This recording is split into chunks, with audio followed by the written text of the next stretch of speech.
Thank you very much, Leo, for that very, very, very kind introduction. You are more kind than reality points to, let me tell you. Oh, my, my, my. Well, good morning, everybody. Oh, you're better than my class. I say good morning, and they go, oh. I even brought them cookies. They didn't even want cookies. My first year students said, oh, my God, you know, I have to do something there. President Gervaisi, Mrs. Gervaisi, where's Sister Diane? There you are. Sister's my buddy. She's the one who pulled all of this stuff together, so thank you so much. My goodness. I think we wore out an email connection, but that's all right. I felt, hey, I'm coming right in. Everything's organized. Thank you so very, very much. College classmate from Providence College, John Leach is here. John, where are you? Oh, okay, you didn't run. Good for you, man. Good for you. Good for you. And there were three of my buddies from East Columbus, the Tardo women. Where are you guys? Hey, there you are. All right, good, good. Hey, all right, good. Sorry, I'm getting so old, and they're still young, and I'm sorry, guys. You know, I'll light a candle at St. Edward's in reparation. I was educated, as my brothers too, we were educated by Dominican sisters of St. Mary of the Springs, just right up across Alum Creek in St. Thomas the Apostle School.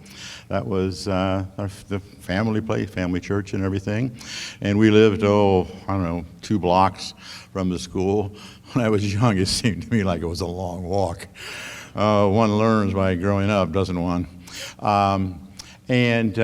So, you know, when I got to Ohio State, what's the matter? These people aren't in white robes, you know. But I survived.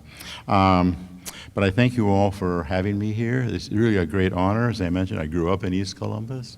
There's still, this is the only plug I'll give, there's still a Lisska bar. All right, hey, there we go. On East 5th Avenue. It's, as I say, it's the Midwest's best negative star restaurant. But the desserts are magnificent. The Columbus Dispatch at one time even wrote up the coconut cream pie.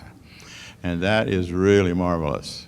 If you have a sweet tooth, it's worth the trip. Well, this morning, I would like to talk with you about, obviously, Thomas Aquinas, and thank you for the, where'd you go? Over here. The remarks on Aquinas. Thank you, thank you. Aquinas is a very interesting person. I'll say a few background things. I hope there will not be too much overlap.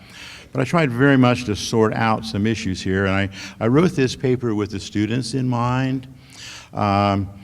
Remember that old Anheuser-Busch sort of commercial?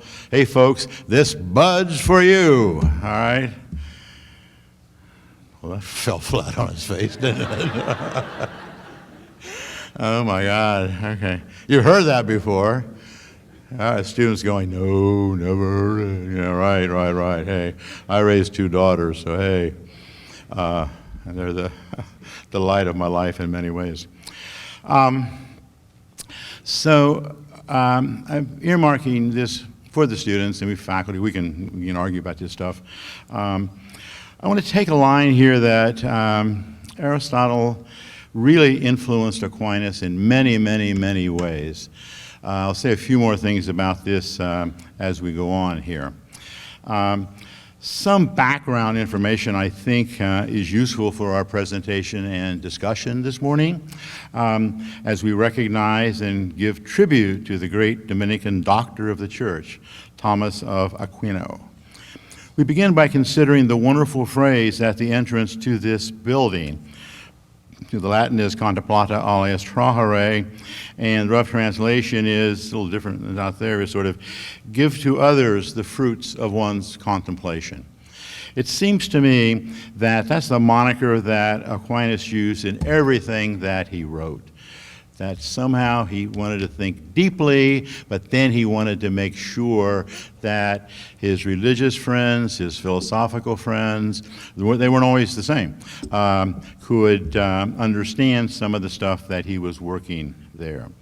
And this is, in my judgment, the original instance of mindfulness, but mindfulness with a realist foundation in the external world.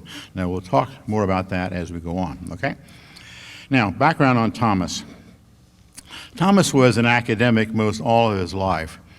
He held professorships at several of the major university institutions of the 13th century, most notably the University of Paris.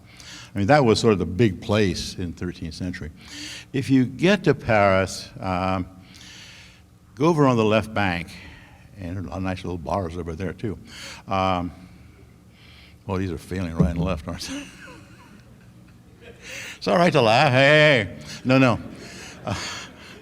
But there's a building there that was the convent of, or the site, the convent of Saint Jacques. And that's where Aquinas spent most of his life when he was in Paris. I found that, and that was really, really nice. I didn't steal the plaque, though it went through my mind, let me tell you. But I didn't. Okay. Now, Thomas was born in 1226. There's some debate on that.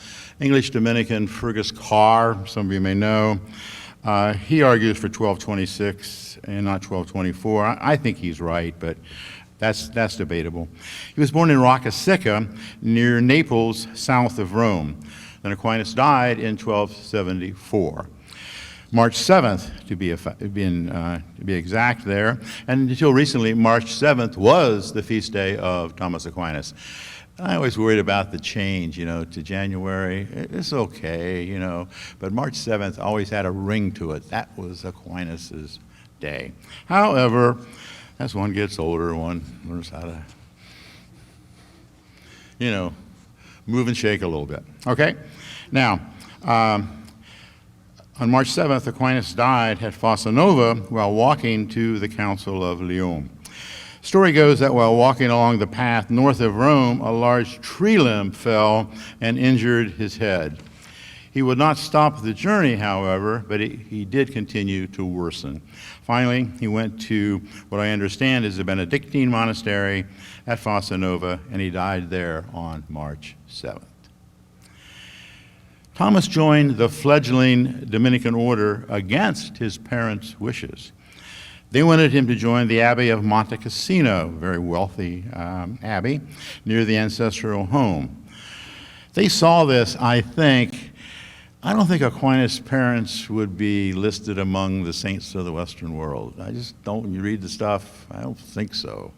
I think they saw their son going to Montesino, becoming the abbot, and I think they saw this as a possible land grab, since the abbey was very close to the family home in Aquino. I'm willing to stack a little of my philosophical breath on that one. I think they wanted him to be a monk, and not a friar. Thomas was a prolific writer. His philosophical and theological texts, the commentaries on Aristotle's texts, and commentaries on biblical texts, in addition to poetry and glosses on other items central to his Dominican vocation, make up his library of written work. In fact, the fact is that the word count of Aquinas' authentic texts comes to over 8 million words. Think of that. 8 million words. If texts of doubtful authenticity are included, the total rises to nearly 13 million words. I'm not sure I found that many words anyplace, but think of that. And just think, no word processor. He didn't have to push the button and say, hey, somehow my Apple isn't working. You people in Silicon Valley, what's happening here? He couldn't do that. He just had, novices, quite frankly, to do all of the writing here, okay? So the word count information comes from and I'm not trying to be obnoxious here, but this guy's been a good friend, Sir Anthony Kenny, now retired from the University of Oxford, who may be the foremost analytic Aquinas scholar in the Western world. Kenny once remarked that Thomas may be one of the 10 greatest philosophers in the Western world. In addition to his prolific pen, or quill, as the case may be, that's sort of a little funny. Okay, joke. Thomas was engaged in much dictation, with at least 3 topics at one time. I mean, just think, he's walking down, he's got his novices there, and they're scribbling as fast as they can, and he's got 3 different topics. One could be on the nature of philosophy, one could be on moral theory, and one could be on the sacraments. And he's just cranking this stuff out like nobody's business. I mean, he's a bright dude. There's just no way around it there. It just really was. Now, Thomas's fault, though, is in handwriting. If any of you folks see a text of Aquinas, any of his writing, you want a glass of good wine before you get this stuff. It's called the Littera Non Intelligibilia. You can guess at that. Oh yeah, you can guess at that almost. His writing is really unintelligible, and it is. I've got a copy of something from the Summa Contra Gentiles. I can't make sense out of it, and I can read some Latin. Now, so the project I am discussing with you this morning is, in effect, what philosophers call an explicatio textus. That means trying to make sense of the text and get it to hang together. And I want to worry about Aquinas' theory of doing philosophy, and it undertakes what the American 20th century Aristotelian Henry Veach once referred to as structural history of philosophy. Now, I know that's a mouthful. In other words, he's trying to say, if you're going to do the history of philosophy, it's just not names and dates and stuff like that. You've got to sort out the arguments. That's what he wants to call the structural history. And I think he's right on target with that. So not just a bunch of names, dates, and stuff like that. You can go on Google and do that, but try to sort out what the arguments are. So Henry did that, and another good friend of mine, John Haldane, now at St. Andrews in Scotland, does the same thing. Now, some general directions for this presentation. We okay so far? We're catching on? You don't have to say yes, it's not. I mean, say, hey, let's go, come on, be clear. We okay? All right, that's good. Okay, fine, good. Okay. It might be useful to recall several philosophical points about the general thrust of late medieval philosophy, in particular referring to the time period from the 11th through the 13th centuries, from St. Augustine to Duns Scotus. Using very broad brush strokes, one might articulate the following general characteristics of the medieval philosophy of this period. And it seems to me Aquinas is all part of this. He picks this stuff up, lock, stock, and barrel. First of all, realist. Philosophy had a realist overtone for Aquinas. In other words, philosophy was not going to be just about ideas. It had to be ideas, though, in some way that had connections with the external world. And Aquinas never differed from that. One was not given to what Henry Veach, whom I mentioned earlier, the erstwhile chair of Georgetown's philosophy department, perspicuously, he once referred to this as the transcendental turn. That's a mouthful, I know. That what Henry was worried about, one goes from knowledge to reality. And he wants to claim that Aquinas and Aristotle never went that way. They went the other way, from reality to types of knowledge. So they really were not types of postmodernists here. And it appears also that Aquinas would have understood rather easily what the early 20th century philosopher G.E. Moore argued in his 1903 essay, The Defense of Common Sense. Aquinas had utmost reverence for common sense. Not all philosophers have.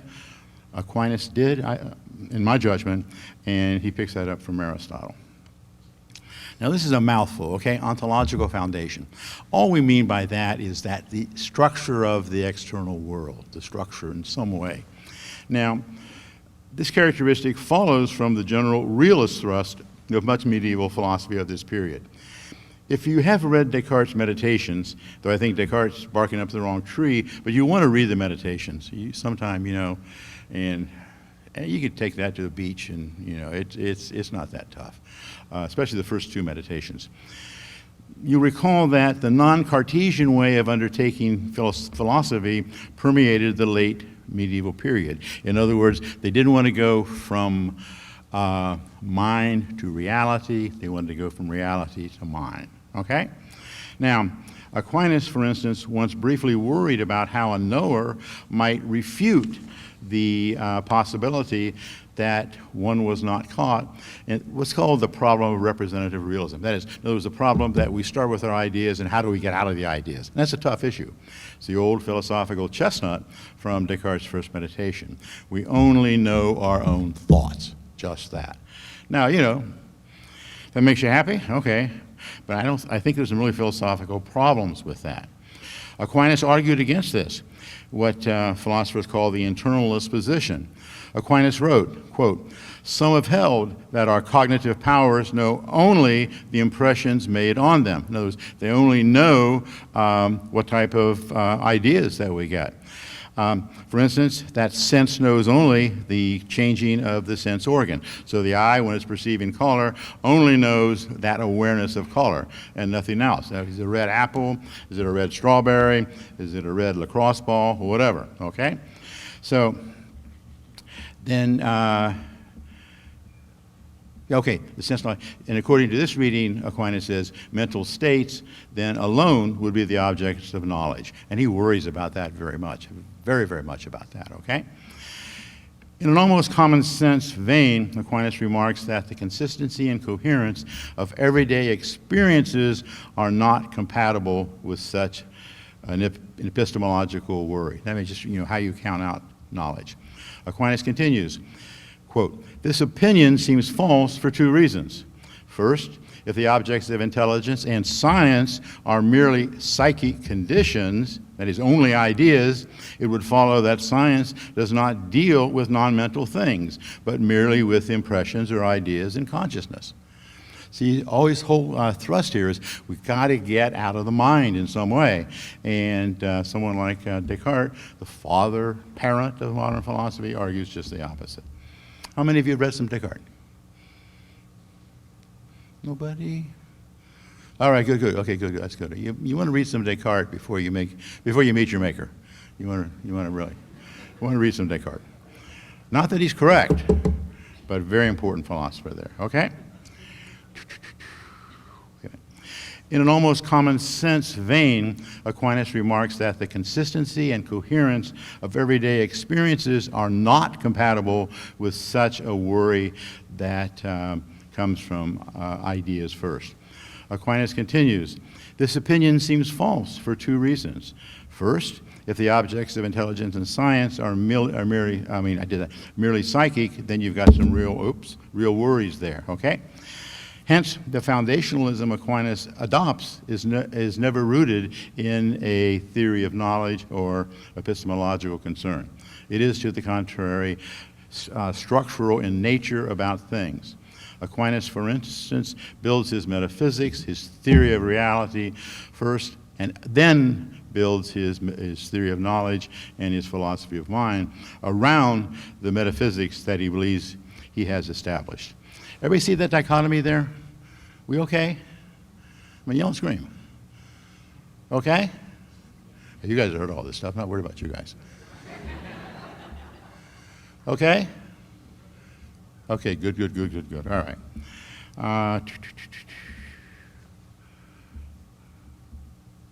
Yeah, I did that there. Okay. Now, the division of reason. Aquinas discusses three generic types of reason: speculative or theoretical reason, and two kinds of practical reason, okay? So reason is not just going to be knowing, but it's going to be doing also, hence the title of my presentation. Now, speculative reason is our cognitive ability to understand concepts. You've all read a little bit of Plato somewhere along the line? Well, you guys have, of course. I don't know about you. How about you guys out there? I'm using guys in a non-sexist sense, okay? Is that all right?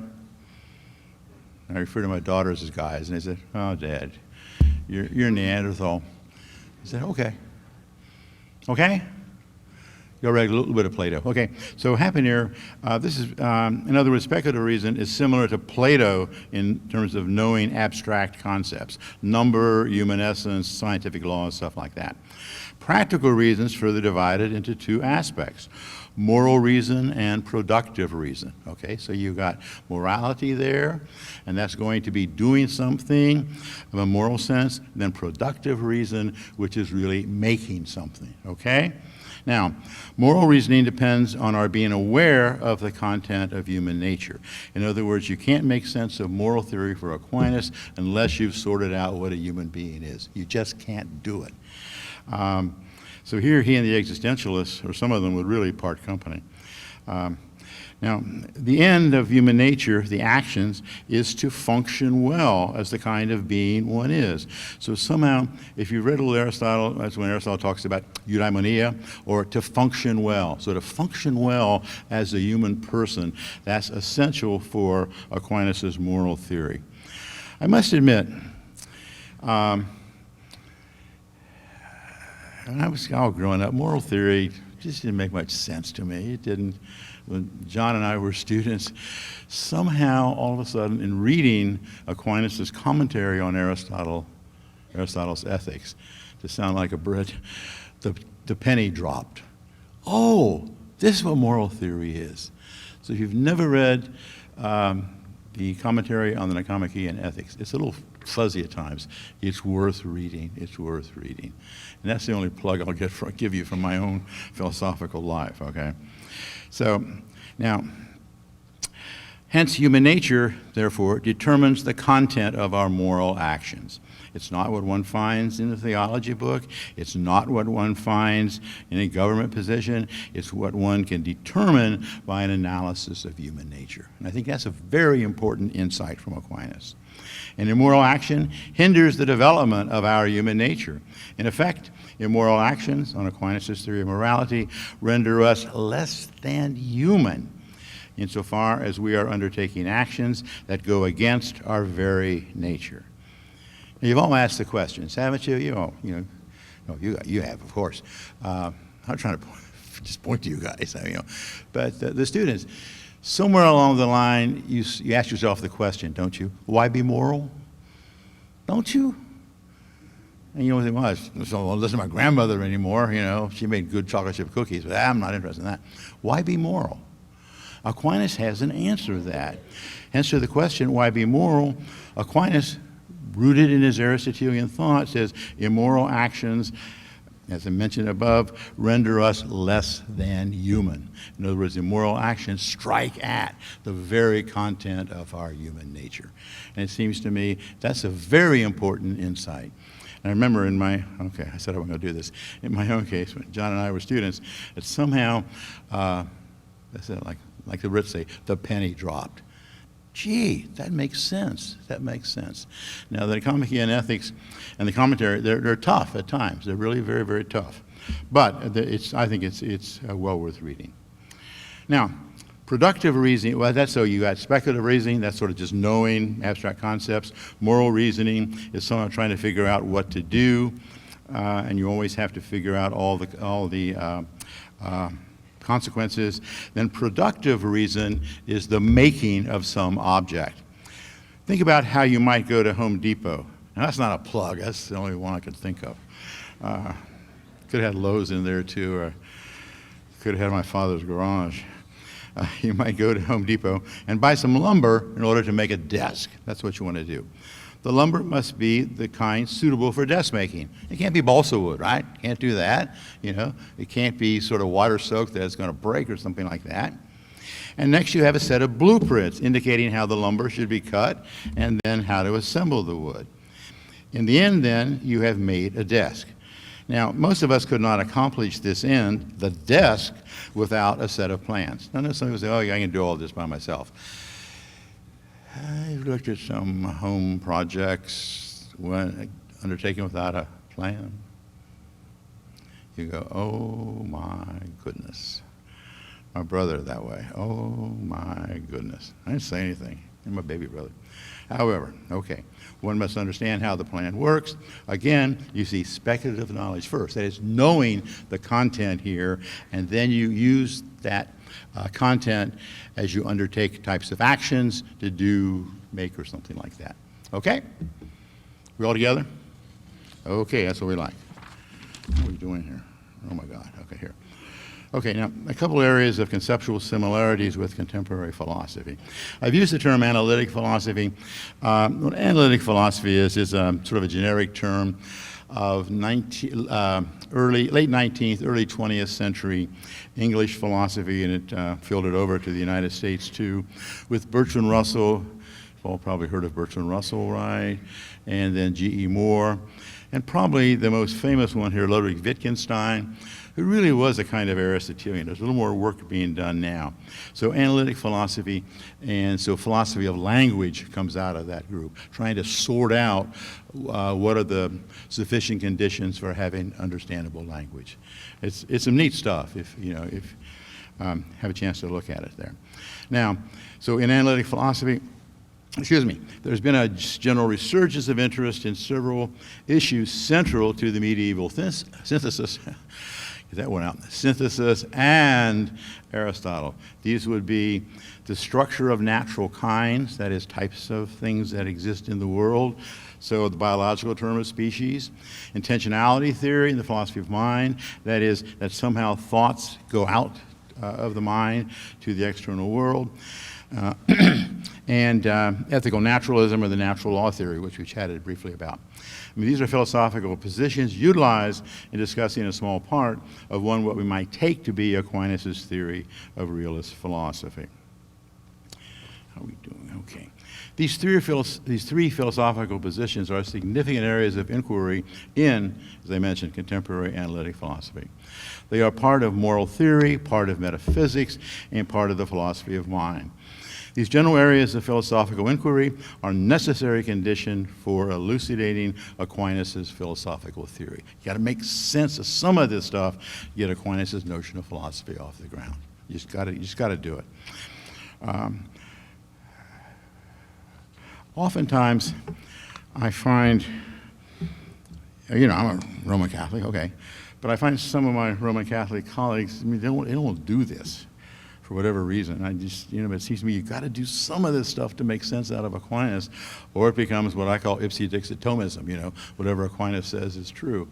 And philosophy doesn't work that way. It doesn't work that way. Okay? Let's see, okay. These areas here are necessary conditions for Aquinas' notion of philosophy. Aquinas is not a theologian when he articulates his theory of philosophical naturalism. I'll say a few more things about that in a moment. Rather, he builds his philosophical theory on the foundation of his metaphysical theory, and that is the structure of reality, not his theology. One must continue this analysis with the rather bald claim that in his philosophical theory, Aquinas is not what philosophers call a theological definist. Now, the theological definist would argue that moral theory is basically defined in terms of theological terms. I don't think Aquinas wants to go that way. Now, there are some Thomist philosophers who will all argue that. I just think they're barking up the wrong tree there. But anyway, we'd have to argue that one out. I won't do that here. Structurally, Aquinas' account of realist philosophy does not depend upon the existence or the commands of gods. For example, it is possible theoretically to develop his account of natural law theory, which we were talking about, that is, the logic of the argument within the text of Aquinas. And this would be Prima Secundae of the Summa Theologiae and his important commentary on Aristotle's Nicomachean Ethics. And he can develop a theory which is consistent and coherent theoretically without a dependence on the existence of God. In this account, Aquinas is a kind, I think, of an analytic naturalist philosopher. Okay, that's a lot of words there. In other words, it seems to me he's similar to a lot of contemporary philosophers cranking out this stuff. Very, very, very similar. Now, it's only until, last 10, 15 years that analytic philosophers started to read Aquinas seriously. I mean, they didn't before. They just didn't. They didn't, you know, and it was sad, I thought. Talk about someone feeling like an outlier. That's where I was. But I kept going, okay? Now, what is interesting textually and substantively is that Thomas composed the commentary on the soul at the same time he was writing the sections in the first part of the Summa Theologiae on the nature of the human person. And he was writing his commentary on the Nicomachean Ethics the same time he was worried about moral theory in the Prima Secundae of the Summa Theologiae. What I'm suggesting here, Aquinas was reading Aristotle when he was also writing these books. Now, it seems to me you don't read some stuff unless it's going to help you do something, right? I mean, we're not talking about, you know, reading a beach novel or something like that, you know. So somehow it seems to me that, so somehow the Aristotelian reading was influencing what he was doing. Now, commenting on the 20th century natural kind metaphysics, which we've been talking about, that its categories are real and not just made up, and its possible connection with Aristotle, British philosopher Michael Ayres once wrote, and I quote, "There is some awareness, at least, that Saul Kripke and Hilary Putnam." Now, these are two extremely important contemporary American philosophers. So you guys have probably heard of some of these guys. You haven't, but Saul Kripke and Hilary Putnam. Now, what Michael Ayres is trying to say here, that their position on categories is not so new as all that, his writing, since it is not at all unlike Aristotelian doctrine of real categories. It's kind of interesting, isn't it? So these two very famous American philosophers are dusting off some of the Aristotelian stuff. And if they bothered to read Aquinas, they would find the same thing in Aquinas. Everybody see that? Everybody see that move there? And you find something. These are very, you guys probably read some Kripke and Putnam at some time, haven't you? Yeah. That's okay if you haven't. That's all right. You're all not philosophers. I know that. But they're very important philosophers. Okay. Now, the argument, therefore, is that moral theory and the philosophy of mind are second-order inquiries. In other words, they follow something out. They're based on Aquinas' realist structure of natural kinds. Take away the natural kinds, and Aquinas' Aristotelian philosophical anthropology becomes vacuous. This exposition is structurally similar to Aristotle's metaphysical biology that Alasdair MacIntyre once rejected. MacIntyre is probably, he and Martha Nussbaum, are probably the two most important Aristotelians out there right now. They're really very, very good. If you haven't read Nussbaum, I mean, she's worth reading. MacIntyre is kind of difficult, but he's worth reading too. Let's see here. How are we doing here? Well, I'll just read this first. This is from Alasdair MacIntyre's book, Dependent Rational Animals. His first book, where he sort of changed direction, was called After Virtue. Then he had a third book there on moral virtue and ethics, and his fourth book here is Dependent Rational Animals. So he had, well, there are 4 books there. After Virtue's worth reading. A lot of people have read that, but it seems to me in Dependent Rational Animals, he takes back some of the stuff he did in After Virtue.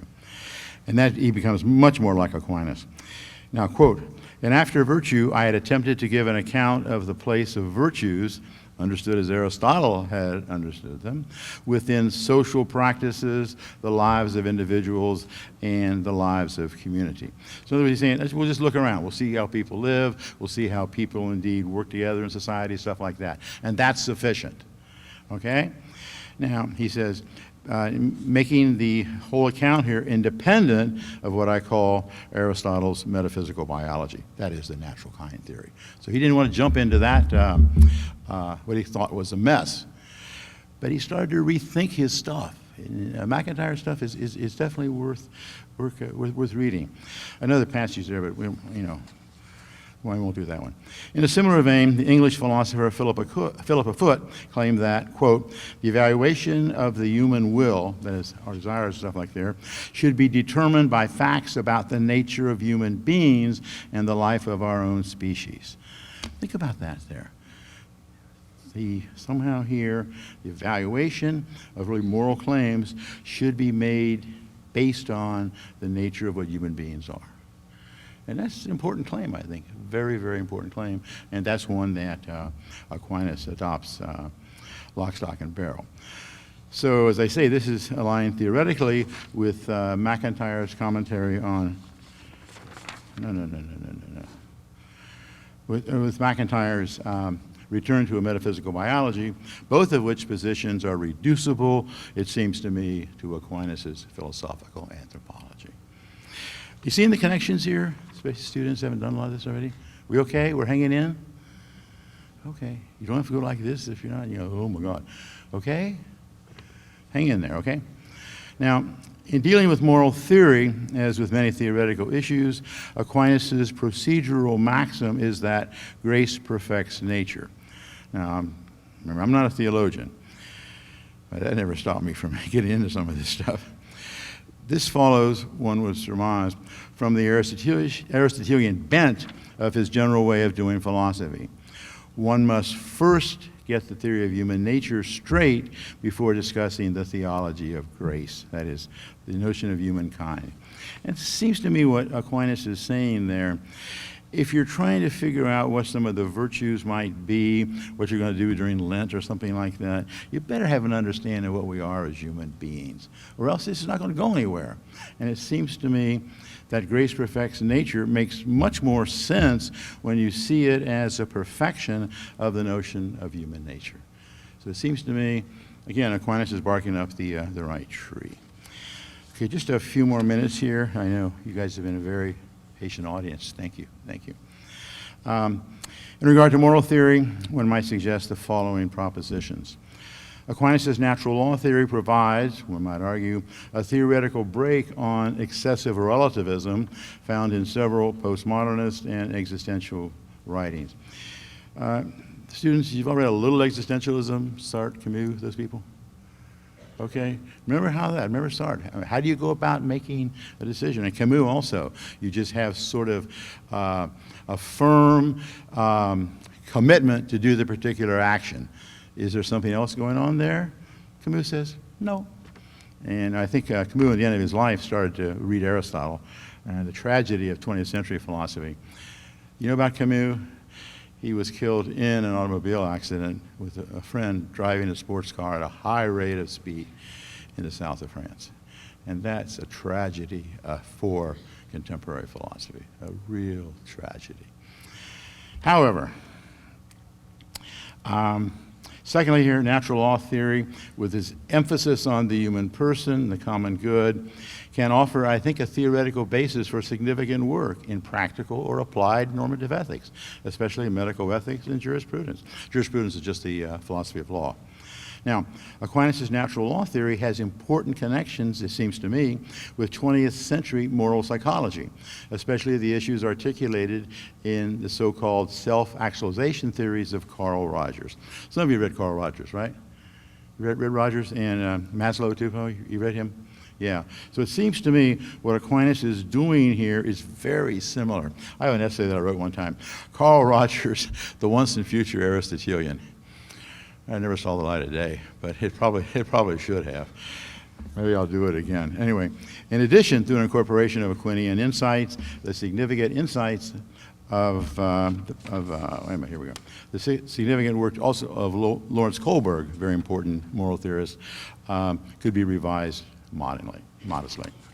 Okay, some closing comments here, if I may. This essay is a reflective piece on the author's philosophical work over the last 20 plus years. Gee, I'm getting old. 20 plus years? Well, my older daughter's 47. And we didn't get married. I should say, yeah, I was 14. Yeah, no. No. She's a good kid. Oh, they both are. Okay, so the last 20 years trying to make sense of Aquinas' philosophical insights within the context of contemporary analytic philosophy. Okay? Now, whatever problems remain with natural law theory, one must call to mind Duke University's Martin Golding's thoughtful remarks on natural law theory. Golding writes, "The lesson of the natural law tradition involves attention to human needs, human persons, and the human good.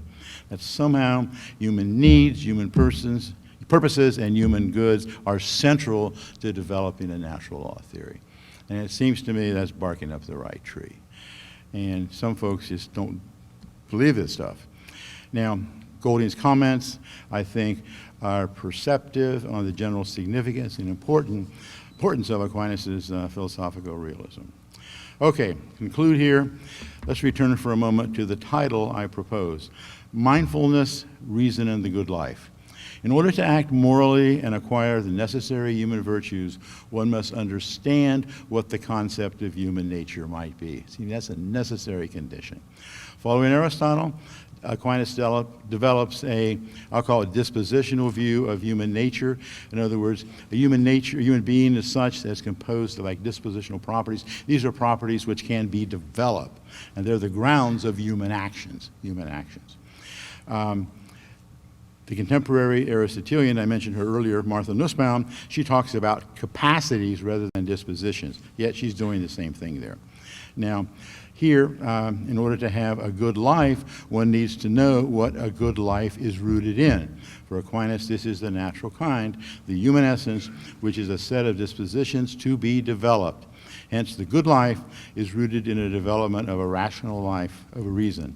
Thomas Aquinas adopted a return to this metaphysical biology that MacIntyre threw out the window but got back into, both of which positions are reducible, I think, to Aquinas' philosophical anthropology. Now, let's see here. I know I got something else. That